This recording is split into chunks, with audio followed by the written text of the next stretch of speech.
Voilà, chers frères et sœurs, soyez abondamment bénis. Aujourd'hui, nous allons faire une petite exhortation sur les stratégies du diable contre les chrétiens. Je fais cette petite exhortation parce que il est vraiment important pour nous les chrétiens de comprendre que souvent le diable utilise des stratégies contre nous pour avoir raison de notre foi, pour nous détruire, pour nous rendre inefficaces et souvent pour nous détourner de la voie de Dieu. Et donc je vais juste vous expliquer un certain nombre de choses, un certain nombre de stratégies pour que nous puissions vraiment faire beaucoup attention quand nous sommes en train de vivre notre vie chrétienne et savoir aussi que la vie chrétienne c'est une course de fond et que ce n'est pas le début qui est important, mais c'est la fin. Beaucoup de personnes commencent bien, beaucoup de chrétiens commencent bien, mais ils terminent mal, ils terminent loin de Dieu, ils terminent dans la défaite. Et ça, c'est dangereux. Alors, on va essayer d'expliquer un certain nombre de choses pour que cela puisse vraiment nous aider et que nous puissions toujours avoir cela en tête dans notre course, dans notre marche avec le Seigneur. Alors, je tenais d'abord, avant que nous ne puissions rentrer dans le vif du sujet, faire quelques précisions. La première des choses, c'est que nous ne faisons pas la promotion du diable. Ce que j'appelle la promotion du diable, c'est le fait qu'aujourd'hui, vous avez beaucoup de chrétiens, malheureusement, qui passent beaucoup de leur temps, beaucoup de leurs heures, la plupart des heures de leur journée, en train d'écouter des messages qui parlent du diable, qui parlent des sorciers, qui parlent du monde des ténèbres. Et ça, c'est souvent quelque chose qui peut être très dangereux pour nous. Ça peut être très nocif pour nous si nous ne faisons pas attention. Ok? Parce que c'est vrai que nous n'ignorons pas les desseins du diable. L'apôtre Paul le dit dans 2 Corinthiens chapitre 2, le verset 11, et même dans Éphésiens, il nous dit que nous n'avons pas à lutter contre la chair et le sang, mais contre les dominations, contre les principautés, contre les esprits méchants dans les lieux célestes. Mais il faut faire beaucoup attention pour ne pas faire la promotion du diable. Parce que, comme je le disais une fois, j'ai dit, il n'y a pas une personne dans ce monde qui connaît le diable plus que Jésus. Il n'y a pas un être humain dans ce monde, fût-il le plus grand ex-sataniste de tous les temps, qui connaît le monde du diable, qui connaît Satan plus que Jésus. Mais quand vous regardez la Bible, ou même quand vous regardez dans les 4 évangiles, vous allez rarement voir Jésus parler du diable. Vous allez rarement voir Jésus en train de vous décrire le monde de Satan, comment Satan est, comment Satan travaille. Non. Ok?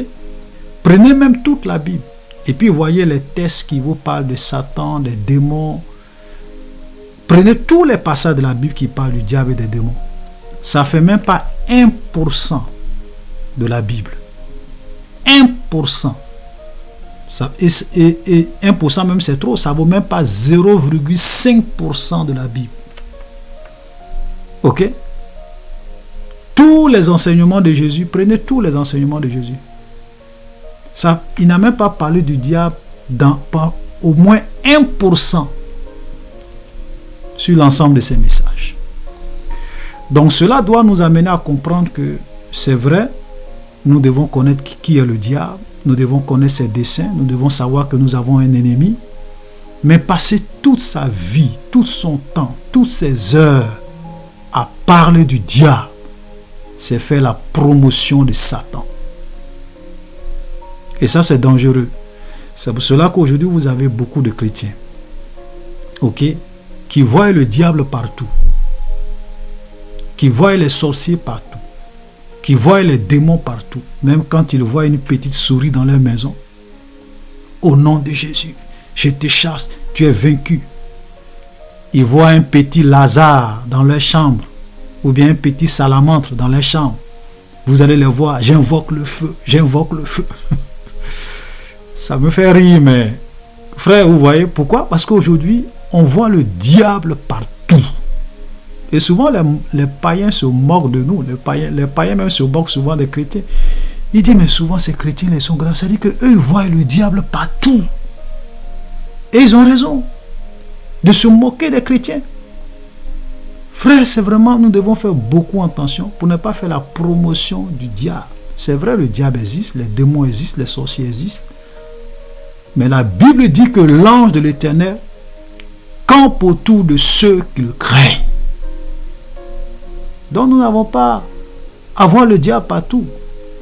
Et donc si vous passez votre temps à aller sur des sites, à aller écouter, aller dans des communautés où on parle tout le temps du diable, il y a des églises aujourd'hui où la plupart de leurs messages tournent autour du diable, tournent autour des sorciers, tournent autour du monde des ténèbres. Et la Bible dit que la foi vient de ce qu'on entend, et ce qu'on entend vient de la parole de Christ.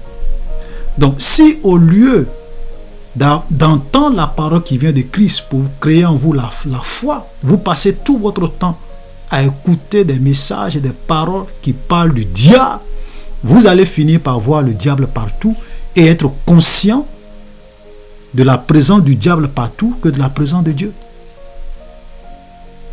Amen. Donc il faut faire beaucoup attention.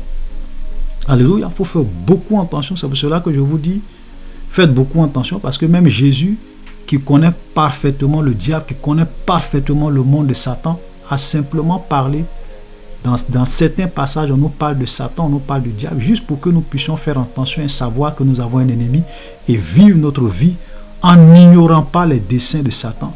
Mais Satan, on doit le mettre à la place où il doit être. Amen. Ça, c'est très important. Et nous ne devons pas aussi avoir peur du diable. Vous voyez, souvent, c'est vraiment malheureux de voir des chrétiens qui ont peur du diable, qui ont peur des sorciers, qui ont peur des mystiques. Et souvent, même, vous avez des prophètes qui disent aux chrétiens, oui, ta maman est sorcière, ton papa est sorcier, ton oncle est sorcier. Et souvent, cela crée des divisions dans les familles, cela crée des tensions dans les familles. Cela fait qu'aujourd'hui, il y a des gens, vous avez des chrétiens qui ne parlent plus avec certains membres de leur famille parce qu'on leur a dit qu'ils sont des sorciers. Vous savez, moi je l'ai dit, j'ai dit, même moi, même si quelqu'un vient me dire que ma maman est une sorcière, ça ne va même pas me faire peur. Je vais continuer à envoyer l'argent à ma maman. Je vais continuer à aider ma maman, parce que la Bible dit, honore ton père et ta mère afin que tu vives longtemps sur la terre que Dieu t'a donnée. Et pourquoi je n'aurai pas peur? Parce que simplement, aucun sorcier, aucun démon, aucun mystique ne peut détruire un enfant de Dieu. Un véritable chrétien, aucun démon ne peut le détruire. Même le diable lui-même en personne n'est qu'à venir, il ne peut pas le détruire. Parce que celui qui est en nous est plus fort que celui qui est dans le monde. Et la Bible dit que l'ange de l'Éternel campe autour de ceux qui le craignent. J'écoutais un homme de Dieu qui racontait une fois une histoire. Et j'ai trouvé cette histoire vraiment intéressante. C'était une histoire intéressante. Il y avait un pasteur qui disait à son collègue, ah vraiment, les sorciers m'ont combattu, les démons m'ont combattu, jusqu'à je suis devenu malade, je suis malaria, je suis couché, ça ne va pas à cause des attaques des démons, des trucs. Et quand il a fini de se plaindre, a dit tout cela. L'autre pasteur lui a dit, mais écoute, quand les sorciers venaient t'attaquer, les démons venaient t'attaquer au point de te rendre malade, toi un vrai chrétien, où était l'ange de l'Éternel? Donc l'ange de l'Éternel qui campe autour des enfants de Dieu dormait. Donc lui dort. Ouais, je raconte, en fait ça fait rire, mais souvent ça montre combien de fois souvent nous les chrétiens, nous ne sommes pas sérieux. Comment un sorcier, toi chrétien, peut te vaincre malade, peut peut te vaincre spirituellement au point de te rendre malade. Au point de te rendre malade. Il y a un problème. Parce que quelqu'un qui craint Dieu, c'est vrai que nous ne disons pas, je vais expliquer ça tout à l'heure, dans les stratégies du diable, nous ne disons pas qu'un chrétien ne peut pas avoir des problèmes. Satan peut souvent nous créer des problèmes physiquement. Mais aucun sorcier, même le diable en personne, ne peut jamais vaincre un enfant de Dieu sur le plan spirituel. C'est impossible.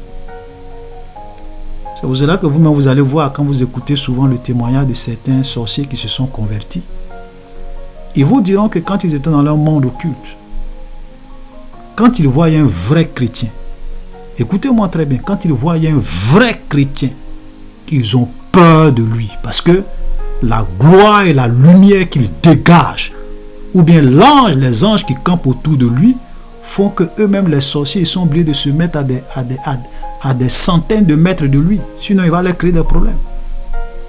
Vous comprenez? Ça, c'est la conversion de certaines personnes. Donc souvent, c'est terrible ce qui se passe aujourd'hui dans les églises. Vous voyez les chrétiens, non Satan, tu es vaincu, je ne serai pas cette année le poulet des sorciers, je ne serai pas cette année le mouton des sorciers, je ne serai pas cette année. J'ai déjà fait pas mal de vidéos là-dessus. Et j'ai dit ceci, j'ai dit frère, ce n'est pas vos déclarations prophétiques, ce n'est pas vos paroles qui font peur au diable. Satan n'a pas peur de vos déclarations prophétiques. Mais Satan a peur des gens qui craignent Dieu, qui mènent une vie de sainteté, une vie de pureté, qui marchent dans la voie que Dieu a tracée pour eux. Quand le diable le voit, il a peur d'eux. Donc, si tu vis dans le péché, si tu vis dans le mal, si tu vis dans l'iniquité, si tu veux même, faut proclamer 1000 fois dans ta vie que je ne serai pas le poulet des sorciers. Un petit sorcier de ton village peut te détruire. Je dis bien, un petit sorcier de ton village peut te détruire. Pourquoi? Parce que tu vis loin de Dieu.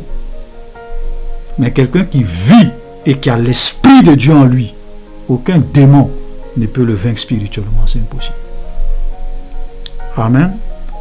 Voilà, donc je tenais vraiment à préciser cela. Nous ne faisons pas la promotion du diable. Nous n'avons pas aussi peur du diable. Amen. Mais comme 2 Corinthiens chapitre 2, le verset 11 nous le dit, nous n'ignorons pas les desseins du diable. Donc souvent, il est important que nous puissions savoir un peu certaines de ces stratégies, comment le diable fait pour pouvoir souvent détruire beaucoup de chrétiens. Alors, nous devons tous comprendre que le diable, il a des milliers et des milliers d'années d'expérience avec l'homme. Satan a des milliers et des milliers d'années d'expérience avec l'homme. Il a vu toute catégorie d'hommes sur la terre. Il a vu Adam, il a vu Noé, il a vu Abraham, il a vu Moïse, il a vu Isaac, Jésus, Salomon, David, les apôtres, tous les chrétiens qui ont existé, tous les hommes qui ont existé jusqu'à aujourd'hui. Donc Satan a vu toutes sortes de catégories de personnes défiler dans ce monde. Donc souvent il peut voir quelqu'un et puis le mettre dans une catégorie. Il peut voir telle personne et puis le mettre dans telle catégorie. Il peut voir et en fonction de la catégorie où il te positionne, il va maintenant déployer la stratégie, certaines stratégies pour te détruire si tu es chrétien. Et je vais juste vous mentionner quelques-unes de ces stratégies. Il y a des chrétiens quand ils se convertissent et qu'ils sont des enfants de Dieu, ils sont vraiment fougueux, ils aiment le Seigneur, ils combattent les démons, ils font des dégâts dans le royaume des c'est-à-dire que quand le diable même voit leur ardeur, des hommes de prière, des gens qui aiment le Seigneur, qui méditent la parole de Dieu, qui vraiment font des choses, le diable souvent essaye de les affaiblir, mais il n'arrive pas. Et vous savez, quand Satan n'arrive pas à vous vaincre, vous savez ce qu'il fait? Il dit, si je veux paraphraser un peu, il dit, je donne rendez-vous à ce chrétien dans 2 ans. Je donne rendez-vous à ce chrétien dans 5 ans. Je prends rendez-vous avec ce chrétien dans 10 ans. Je prends rendez-vous avec ce chrétien dans 15 ans. Et puis te laisse. Et nous voyons l'exemple, ok, de cela avec Jésus lorsque nous lisons Luc chapitre 4, le verset 13. Ok, Luc chapitre 4, le verset 13. On va le lire, c'est vraiment intéressant. Regardez, la Bible dit, après l'avoir tenté, parlant de Jésus, après l'avoir tenté de toutes ses manières, le diable s'éloigna de lui jusqu'à un moment favorable. Donc le diable a venu tenter Jésus de toutes les manières pour l'avoir. Il n'a pas pu. Et la Bible dit que Satan va s'éloigner de Jésus jusqu'à un moment favorable. Donc il y a des chrétiens, quand Satan voit leur zèle et leur engagement, Satan s'éloigne d'eux jusqu'à un moment favorable. Il leur donne rendez-vous dans 6 mois. Il leur donne rendez-vous dans 5 ans. Il leur donne rendez-vous dans 10 ans. Et quand il vient dans 5 ans, dans 10 ans, le chrétien qui était un homme de prière, un homme de feu, un homme engagé, il voit que ce chrétien-là commence à se ramollir. Il commence à baisser dans la prière. Il commence à ne plus être cet enfant de Dieu qui aimait Dieu avant, qui avait une intimité avec Dieu, qui aimait lire sa Bible, qui aimait prier. Il voit qu'il a diminué. Peut-être que certaines circonstances de la vie, ses frères en Christ ont réussi vraiment à le refroidir un peu. Certaines choses de la vie ont commencé vraiment à l'affecter. Et maintenant, Satan va venir maintenant pour maintenant te tenter et te détruire. C'est pour cela que vous allez voir qu'il y a des chrétiens, quand vous regardez leur vie, il y a 5 ans de cela, il y a 10 ans de cela, il y a 2 ans en arrière.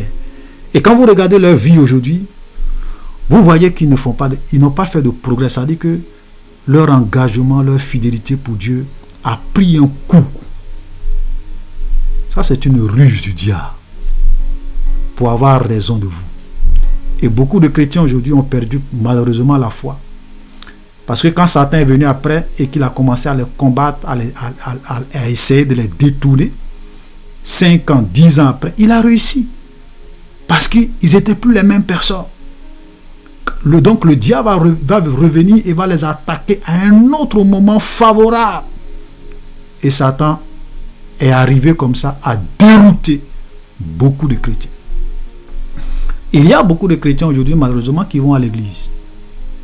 Mais ce ne sont plus vraiment des chrétiens qui aiment Dieu. C'est juste des chrétiens de nom. Ils vont à l'église, ils vont prier, mais leur vie chrétienne, c'est plus ça. Voilà, ils ont abandonné leur premier amour. Et plusieurs ont fait naufrage dans leur marche chrétienne. Ça, c'est l'une des stratégies du diable. Travailler dans le temps. Satan n'est pas souvent pressé. Tu es chaud. Il n'est pas pressé. Rendez-vous dans 10 ans. Rendez-vous dans 5 ans. Rendez-vous dans 2 ans. Rendez-vous dans 6 mois. À un moment favorable. C'est pour cela que, frères et sœurs, en tant que des chrétiens, nous devrons toujours être déterminés. Nous devrons faire des progrès. Nous devrons avancer avec Dieu. Notre vie de prière doit faire des progrès. Notre vie de méditation doit faire des progrès. Notre engagement pour le Seigneur doit faire des progrès.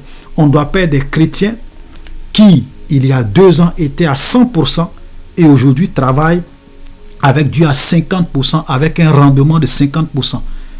Tu es en train de rétrograder petit à petit et si tu ne fais pas attention, Satan va finir par te détruire. Amen. Une autre stratégie, on va juste, comme c'est une petite vidéo, je vais juste donner 2 autres stratégies et puis on va s'arrêter là. Une autre stratégie que le diable souvent utilise avec certaines personnes, certains chrétiens, c'est la stratégie de l'argent et de la richesse.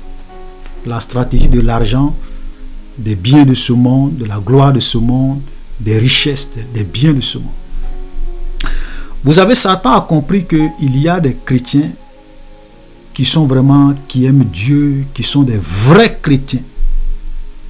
Parce que ils sont pauvres, parce qu'ils n'ont pas grand-chose, parce que la vie est difficile pour eux. Donc ils sont attachés au Seigneur, ils sont accrochés au Seigneur, parce qu'ils sont pauvres, parce qu'ils n'ont pas beaucoup d'argent. Et donc souvent Satan, si je veux prendre une image, souvent Satan peut aller chez Dieu et puis lui dire, Seigneur, toi tu penses que ce chrétien-là il t'aime. Comme le diable a fait avec Job, hein. Il allait voir Dieu, il dit, Seigneur, tu penses que ce chrétien-là, c'est un bon chrétien. Mais moi je suis sûr que si tu le rends riche, il va t'abandonner. Il va te maudire. Il va laisser ta main. Vous comprenez? Et donc, vous avez souvent des chrétiens qui, dans leur pauvreté, étaient de bons chrétiens, qui, dans leurs difficultés, étaient des grands hommes de prière, qui, dans leurs problèmes, étaient attachés au Seigneur. Personne ne pouvait ébranler leur foi. Et puis, un bon jour, bien quand ils ont fini leurs études, ils ont commencé à avoir un bon boulot, très bien payé, ou bien ils ont commencé à entreprendre, leur entreprise a décollé, ils ont commencé à avoir beaucoup d'argent, ils ont commencé à avoir pour certains très bons salaires, peut-être le gars il n'avait rien, il se retrouve avec un salaire net de 1 500 000 francs CFA, et 1 500 000, ok, francs CFA, par mois, salaire net, ou bien 800 000, 900 000, 1 million, 2 millions comme salaire net par mois. Et ces mêmes chrétiens qui étaient des grands hommes de prière, quand l'argent a commencé à venir, quand ils ont commencé à être des jeunes cadres dynamiques, comme on le dit souvent en Côte d'Ivoire, un jeune cadre dynamique, l'argent, voiture, voilà, il est dans la fleur de l'âge. Vous avez beaucoup de chrétiens commencent à faire quoi? À baisser, à diminuer dans la foi, à diminuer dans la foi. Il y a d'autres même qui commencent à entretenir des maîtresses, à entretenir des copines. Il y a d'autres même qui n'ont plus le temps d'aller à l'église, n'ont plus le temps de prier comme avant. Ils n'ont plus de temps de jeûner comme avant. Oui, c'est le travail, c'est l'argent. Ils courent après les choses de ce monde. Et il y a plusieurs chrétiens qui ont été détruits comme ça. Je vais vous lire un verset parce que les stratégies du diable sont dans la Bible. Hein. Quand nous lisons Matthieu chapitre 13, à partir du verset 22, ça c'était la parabole la parabole du semeur que Jésus avait raconté, mais il dit, celui qui a reçu la semence parmi les épines, c'est celui qui entend la parole de Dieu, mais en qui les soucis du monde et la séduction des richesses étouffent cette parole et la rendent infructueuse. La séduction des richesses étouffe cette parole. La gloire de ce monde, la richesse de ce monde, les biens de ce monde étouffent la parole. Amen. Donc vous avez beaucoup de chrétiens, quand ils n'avaient rien, ils étaient des bons chrétiens. Quand l'argent a commencé à venir, quand le matériel a commencé à venir, quand les affaires ont commencé à prospérer, quand ils ont commencé à avoir un bon salaire, ils ont commencé à être des jeunes cadres dynamiques. Bye bye Jésus. Ou bien même il y a d'autres même qui continuent d'aller à l'église, mais en réalité ils sont plus chrétiens. Il y a longtemps qu'ils sont plus chrétiens. Ils vont simplement à l'église parce qu'il faut aller. Mais dans leur cœur, leur relation, leur intimité avec Jésus, comment? C'est fini. Ils ont abandonné Jésus. Ils sont des chrétiens de nom. Vous avez beaucoup de personnes aujourd'hui qui vont à l'église, mais qui ne sont pas des chrétiens. Vous savez, le fait d'aller à l'église ne fait pas de vous un chrétien. Jésus n'a jamais dit que c'est celui qui va à l'église qui est un chrétien. Jamais. Amen. Aller à l'église n'est pas le baromètre que tu es un chrétien ou pas. Il y a beaucoup de païens qui vont à l'église.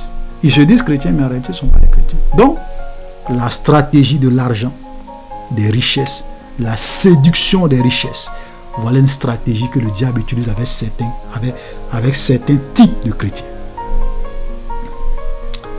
Et puis, une autre stratégie, dont je vais donner cette dernière stratégie, là, et puis nous allons nous arrêter là, c'est la pauvreté,